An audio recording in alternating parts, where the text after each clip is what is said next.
1981年2月7日，苏联太平洋舰队第25海军航空师的一架图104客机正在列宁格勒普希金军用机场缓缓地对准跑道。它此行的目的是将机上在这里开完会的44名海军军人送回他们在最东边的驻扎地。当天空中虽然飘着小雪，但这对见惯了寒冷的苏联来说，简直就再正常不过了。于是，在得到起飞的批准之后呢，图104开始滑行，并顺利抬起机头离开了地面。但是在仅仅离地8秒之后呢，这架图104却突然失控，猛地就掉头向下，狠狠地砸在了距离跑道尽头1500米的地方。熊熊大火瞬间就吞没了整架飞机而机上的人员呢，全部遇难。好，这的确是一场悲剧但是它不是一般的悲剧，因为这场悲剧几乎让苏联的太平洋舰队全军覆没了。在机上的44名军人里面，有12名上校和1级上尉，还有16名是海军上将和将军，其中甚至还包括了太平洋舰队司令本人埃米尔·斯皮里多洛夫上将。这是什么概念这是比整个二战损失还要严重的概念要知道，在二战长达6年的战争期间呢，苏联加起来只损失了4名海军上将。但是在这里眨一下眼睛，16名上将就没了，等于是瞬间就完成了对太平洋舰队的大脑摘除术嘛。这是不是有点恐怖了？所以要是让你来负责调查这起事件，你最先怀疑的地方是在哪儿呢？当然就是来自于敌人的暗杀了嘛。端掉整个太平洋舰队的指挥层，也许就是为了让即将到来的进攻变得更加容易得手于是苏联一方面马上将部队的警戒级别提到最高，另一方面也在本次坠机地点的附近呢展开了地毯式的搜索，希望能够找到一些蛛丝马迹来佐证自己的猜测。可是，一段时间过去，他们既没有迎来敌人的任何进攻，也没能找到一片可疑的文件，反倒是他们越来越清晰地看到，将炸药带到戒备森严的军用机场里面是一件根本不可能完成的任务嘛。那好，既然暗杀不是来自于外部的敌人，那就只有可能是来自于内部的了。谁会有作案的动机呢？或者应该是这么说谁会是这场灾难的受益者呢？沿着这个思路，他们还真就找到了一个人他就是太平洋舰队参谋长、海军中将鲁道夫·戈洛索夫。作为接替本次死亡的太平洋舰队司令的第一人选他竟然没有出现在本该登上的这架图104里面。临时取消登机，其中必定有诈他难道早就知道这架飞机会坠毁吗？于是调查人员赶紧就追踪到了他。你猜他此时正在干嘛？他正在距离列宁格勒不远的摩尔曼斯克同女儿一家欢度周末呢。其实这趟休假是他早就跟太平洋舰队总司令请好了假的，只不过司令一开始并没有给他确定的答复，一直要等到他们在列宁格勒开完会，准备拿着圆满的结果开开心心的回到驻地前的那一刻呢，他才被正式批准离队的。所以登机的名单上自然还是有他嘛。所以他并不是调查人员要找的那个原因了。那么坠机的原因到底是什么呢？其实是一个早就被他们知道，但是却一直被他们刻意忽略的原因了——飞机缺陷嘛。要知道这架客机图104，其实在1979年便从民用航空市场上退役了。原因是它又一次造成了58名乘客的丧生这算是压垮民航图104的最后一根稻草了。但是你知道这总的稻草算起来有多少吗？在总共生产的201架图104当中呢，有37架坠毁，几乎占了全部的1/5，1137人因此而丧失生命，可谓是历史上最为凶险的苏联客机了。但是这架会吃人的飞机在一开始的时候呢，却是几乎打败了整个西方世界的苏联神话。因此你就知道了为什么明知它有问题还非要坚持使用它的根本原因了嘛。那好，接下来我们就来看看它到底有什么缺陷，又因为什么原因造成的这些缺陷呢？作为苏联的第一架喷气式客机，图104的研发周期可谓是短到了令人难以置信的地步对比起来，英国在1952年推出的第一架喷气式客机哈维兰彗星，前后那可是花了有差不多10年的时间而图104呢只有3年。这就怪了。虽然我们都知道苏联当时的确是不缺天才，但是能比同样拥有很多天才工程师的英国快上好几倍吗？这也实在是让人太难以理解他们到底是走了怎样一条捷径呢？原来这条捷径就是将已经获得成功的装炸弹的轰炸机几乎原封不动的直接改装成装人的客机嘛。图-16轰炸机是苏联天才飞机设计师图波列夫的得意之作。作为一架把欧洲当成是主要轰炸目标的双发喷气式战略轰炸机，在看到苏联领导人对欧洲诞生第一架喷气式客机后那羡慕嫉妒恨的眼神之后呢，图波列夫就认为他有能力也有责任将其改造成属于他们自己的喷气式客机了。于是乎带着这个想法，他为苏联高层提供了一个无法拒绝的计划：3年之内打造出一架能够承受25000到3万个飞行小时，可以搭载50到100名乘客，巡航速度在750到800公里每小时，各方面都不会输给哈维兰彗星的喷气式客机了。于是图-104的故事便开始了。其实图波列夫要做的最大的改造就是拆下图-16那较窄的机身，换上去一个能够并列容下5个座位，另加一条过道的宽一点的机身罢了。2台发动机留了下来，尽管它们既低效又吵闹。2副主翼呢也留了下来，尽管它们更适合高速飞行的轰炸机。剩余的其他部分嘛，比如尾翼、起落架、航电等等，也基本上遵循这同一个逻辑，能用现成的就绝不去改动以此来节约大量的工程时间和经费。图波列夫的这架壮实的喷气式客机呢，就这样迅速便成型了。但此时转过身再去看欧洲的同行，他们却不行了虽然夺了个头筹，但是哈维兰彗星却在之后接二连三的出现了故障。在一系列悲惨的坠机事故之后呢，最终于1954年拿到了红牌，被禁飞4年，要求其彻查问题。于是当1955年6月图-104首次试飞时呢，苏联人突然惊喜的发现，我们自己居然成了这个世界上唯一拥有喷气式客机的国家了，这还了得这种千载难逢的打脸西方的机会，咱必须得要抓住所以到了1956年，在图-104还没有彻底完成飞行测试之时呢，他们就已经迫不及待的要包机前往欧洲秀一把了。先是把飞机飞到了伦敦，轰炸了一波，媒体取得了意料之中的辉煌成果，然后呢，就开始轮番停在欧洲的各个重要城市了。最后自然是要到西方世界的灯塔面前露一手的嘛。第一次将喷气式客机飞越了大西洋，落在了纽约的跑道上。此番操作是赚足了眼球，也让图波列夫的轰炸机变客机的创意显得是绝顶天才可事实真的就是如此吗？其实图-104从一开始呢就显露出了其凶险的一面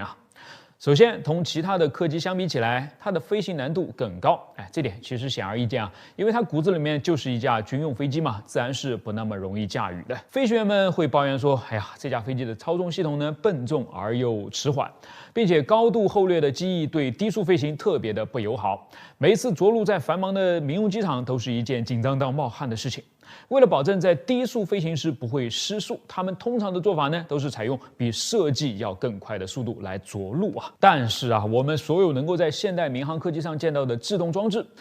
空气制动器、发动机反推、性能良好的机轮制动，在这里都是找不到踪影的。因此冲出跑道就成了这架飞机最常见的事故了。很多时候，它都必须要靠抛出减速伞才能将自己停得下来真的就是跟一架军用飞机没啥两样当然，最严重的问题还是发生在空中了。由于机身是强行改出的，所以这个比原始设计更大、还带加压的机身呢，就让飞机原本的重心后移了，使其天然就有一个抬头的趋势。而水平尾翼呢，却不足以抵消这样的趋势。于是，当遇到异常气流或者机舱中的人和货没有按计划去装载时，图-104就会陷入到一种我行我素的状态之中。要么是把自己高高的抛弃之后呢，再掉头下坠；要么就是直接突然的坠下深渊了。飞行员是一点办法都使不上很多灾难都因此而发生，包括我们一开始讲到的团灭整个太平洋舰队的那架航班了。当然，那架航班还有其特殊性因为它的坠毁至少有一半的原因还真是人为的不过呢，却不是外部或者是内部的敌对势力，而是这些军官们的贪婪和任性了。因为飞机的货舱里面塞满了他们在开会间隙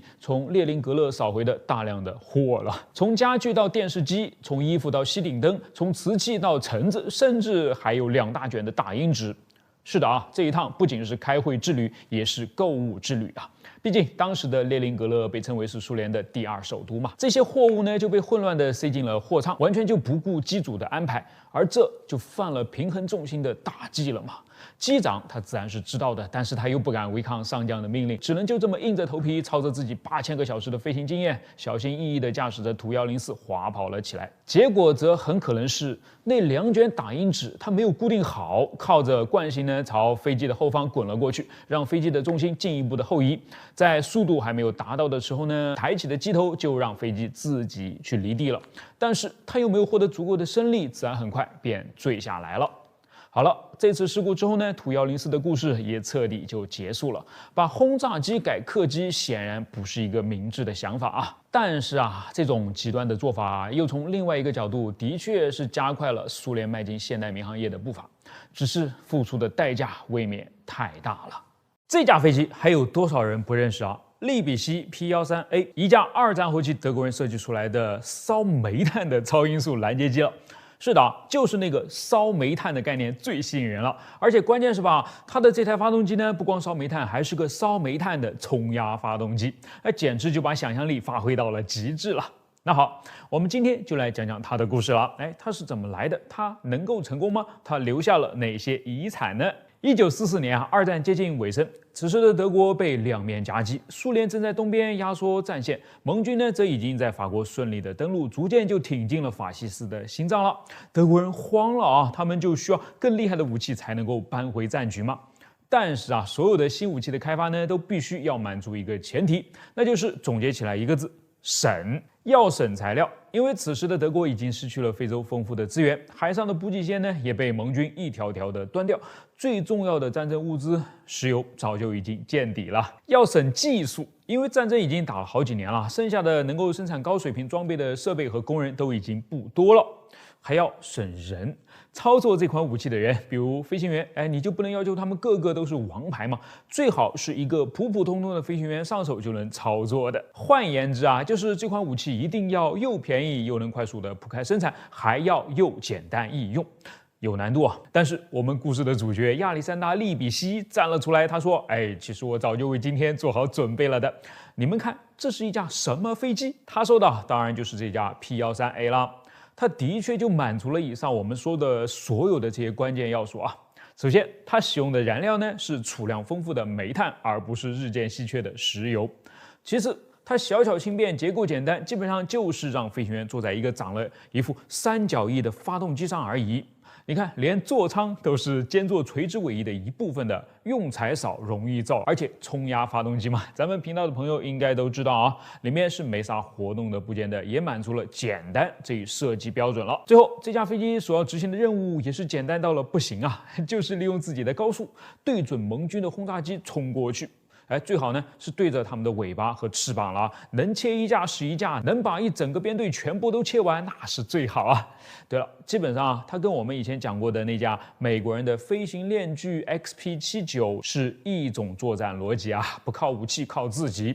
撞击术，虽然它也装着2挺小机枪了，这就解释了为什么 P-13A 的机翼如此之厚了，因为它是专门做了强化的，目的呢当然是希望在自己报废之前呢，先多报废别人的几架飞机嘛。你看，目的单纯，操作要求自然就简单了嘛，又不是要你去跟敌机狗斗，只是要你将机头对准别人就够了，这点不过分吧？可见啊 ，P-13A 长得不骗人呐，从里到外传递出来的都是要了命的简单啊。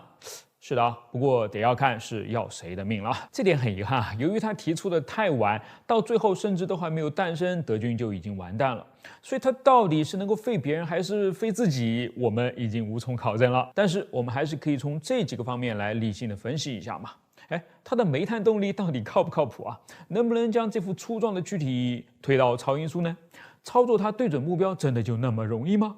一个个来啊。首先，烧煤。火车上烧煤不奇怪，轮船上烧煤也不奇怪，但是飞机上烧煤，我怎么听怎么都觉得奇怪呢？好像我们确实从古至今都没有听说过一架烧煤的超音速飞机嘛。原因大概是煤炭是固体，它不能喷射，既然不能喷射，那就无法跟空气均匀的混合，无法均匀混合就无法高效的燃烧嘛。但是飞机发动机不高效，怎么飞得起来呢？另外还有一个原因啦，能量密度。我们来看这张表。从左到右呢，燃料的能量密度依次升高，天然气在这里，汽油在这里，柴油在这里。你再看煤炭在哪儿呢？它在这里倒数第2，就比直接烧柴火要高一点。可见飞机上真的是能不用它就不用它。但是德国人那会儿不是没有办法了吗？于是想破了脑袋也要想出办法来用它。首先，他们并不是直接用不规则的大块煤炭的，而是将它们磨细成为颗粒状，以此来增加燃烧的均匀度。然后呢，对装煤炭粉的容器不断的改进，从起初放在机头进气口后面的一个不动的篮子，逐渐升级到一个沿着垂直轴每分钟旋转60圈的网状滚筒，就使得它能够为冲压发动机提供足够多的富含燃料的混合气体了嘛，从而带来更大的推力了。你可千万别以为这部分是纸上谈兵啊！实际上呢，利比锡团队设计的这台燃煤冲压发动机是获得了地面试车的成功了的。但是它真的就能够把 P-23A 推上天吗？利比锡没有机会实操呢，实际上未免算是一种幸运啊，因为很多分析都显示难啊。最乐观的估计也是顶多能够推着 P-13A 飞到亚音速而已，因为发动机的推力是一部分，它那奇葩的机身造型会是阻碍其超音速的另外一部分了啊！就这肥头大耳的样子也能够超音速？我只能说那会儿的工程师对空气动力学的理解真的是很肤浅啊。虽然 P-13A 的模型的确是通过了风洞测试，而且还是挺高速的风洞测试，并且其全尺寸的滑翔机版本木质的 DM-1 呢也成功的进行了飞行测试。但是根据我们今天掌握的知识它那浑厚的机身和粗壮的机翼所带来的阻力是绝跨不了音速这一关的。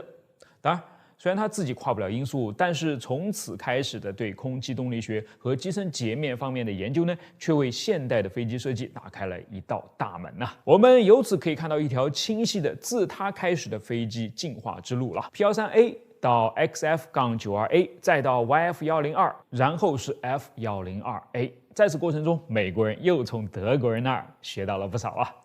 最后，我们要再补充一点啊。幸好 P-13A 没有真的飞上天空啊，否则飞行员可能根本就 hold 不住它。因为作为一架高速拦截机，它居然没有动力飞行控制装置。这几个舵全靠飞行员用自己的手劲儿去压啊。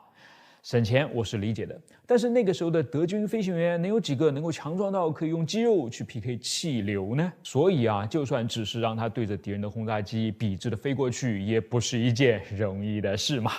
为了降低开枪的噪音我们发明了消音器；为了降低开炮的噪音呢，我们升级了消音器。好，那么其实飞机起飞时喷气发动机的噪音它也不小能不能也给它套个消音器呢？实际上有的，只不过呢，这已经是一项过时的技术了它只针对从前那些噪音大得惊人的低涵道比涡扇发动机，通常会将这个消音器，正确的名字叫做静音套件，挂在发动机圆菊花的后面，成为这些样子。好，那么它是怎么降噪的？为什么低涵道比涡扇发动机需要它，而现在的高涵道比涡扇发动机就不需要它了呢？咱们今天呢，就来简单的了解一下。想要搞清楚这一点，咱们还得首先知道这些喷气发动机的噪音究竟是怎么来的。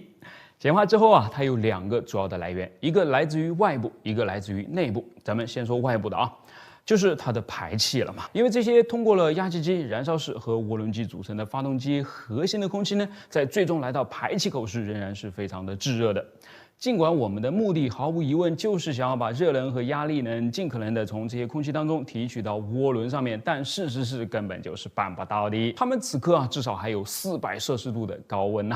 于是当它们以极高的速度被喷射出去之后呢，这些废气当中的热空气分子就会和发动机外面的冷空气分子发生剧烈的碰撞，这样的碰撞就造成了对气流的剪切作用，让压力波得以产生。众所周知声音正是一种压力波了，这就是排气噪音了。那么怎么才能减少排气噪音呢？你要么能够让排出的废气的温度变低，要么就得要降低排气的速度了嘛。但这2者从喷气式发动机的标准工作原理上看，似乎都是无法实现的嘛。这就是为什么早期要加个外挂了，自己实现不了就请帮手呗。实际上，静音套件长成这样，很像是一半一半的花瓣它起到的是排气混合器的作用了。通过将这个玩意儿套在发动机的喷口后面，就能够让通过发动机核心的热空气和周围的冷空气更加均匀的混合，减少剪切效应，抑制压力波的产生，从而带来降噪的效果。虽然会让飞机增重不少，但成效还是显著的。你看这架湾流在用静音套件的前后，其制造的噪音还是差别巨大的好，以上呢是外部的噪音，它可以通过静音套件来缓解。那么下面的内部噪音就不是一个静音套件能够解决的事儿了啊！它产生自压气机及定子叶片和转子叶片对内部空气流动制造出来的压力波了。为了让空气以正确的方向和角度进入到压气机，让转子叶片拥有最佳的攻角，产生最大的效率，往往在涡轮喷气发动机的第一级压气机前面都会安装一些固定的叶片，叫做入口导向叶片 （IGV）。这个 IGV 嘛，当然也是个双刃剑啊。它一方面为压气机叶片提供了更有效的气流，但另一方面呢，它也将迎面而来的气流四个稀烂，让它们产生巨大的脉冲波。嘿，这又是一个压力波了。所以噪音往往是强度极大的噪音，因为压气机实在是转得太快了嘛，就从这里发了出来。好，那现在怎么办呢？以上两种噪音在现代的高涵道比涡扇发动机上面呢，都是可以得到缓解的。因为一方面高涵道比发动机通过前面的大风扇，让没有经过核心加热的空气从旁路来到了喷口，实际上呢就能够很好的帮从核心排出来的热空气降温了。两者混合均匀后再一起喷出，自然就不会有那么多的噪音产生了。甚至有些时候，他们还要再进一步，通过使用像这样的锯齿状喷口，进一步的提供降噪的效果。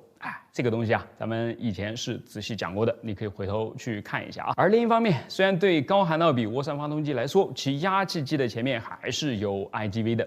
但由于在 IGV 前面有一个巨大的不带 IGV 的转速还相对慢很多的大风扇，所以也让脉冲波的产生减弱了一些嘛。整体上面呢，就使得现代科技发动机产生的噪音比以往小了很多很多了。于是你再看那个外挂的套件在哪儿都很难再见到它了。我们都知道他是谁，但是他扮演的未来真的会发生吗？尽管还没有上色，但看到如此逼真的 T800，不仅就引发了我的思考：为什么机器人一定要像人呢？这些越来越像人的机器人，会不会哪天真的像电影里面演的一样，反过来要干掉真的人类呢？大家好，我是火箭叔，先回答第一个问题：为什么机器人需要像人？我们其实可以从 Elon Musk 最推崇的第一性原理上找到答案。现代人工智能训练，特别是深度学习，离不开大量的数据，而最有效的数据之一，其实就是我们人类的视频数据了啊。通过让机器人观看人类的行为，它能够迅速学习到如何执行任务。这种方法叫做模仿学习，非常高效。相比从零开始通过试错来训练机器人，借助人类视频，机器人可以迅速掌握一大堆的日常操作，节省了大量时间和成本。比如你想训练机器人如何抓取物体，直接让它从零开始尝试会非常的低效。但是通过观察人类的视频，比方说我抓这个东西，机器人呢就可以迅速学会如何抓取不同的物体。但我们的生活工具大多数都是根据人类的形态和需求设计的，比如门把手、椅子、厨房用具等等，都是为了人类的动作和身体优化的。所以如果把机器人做成人形，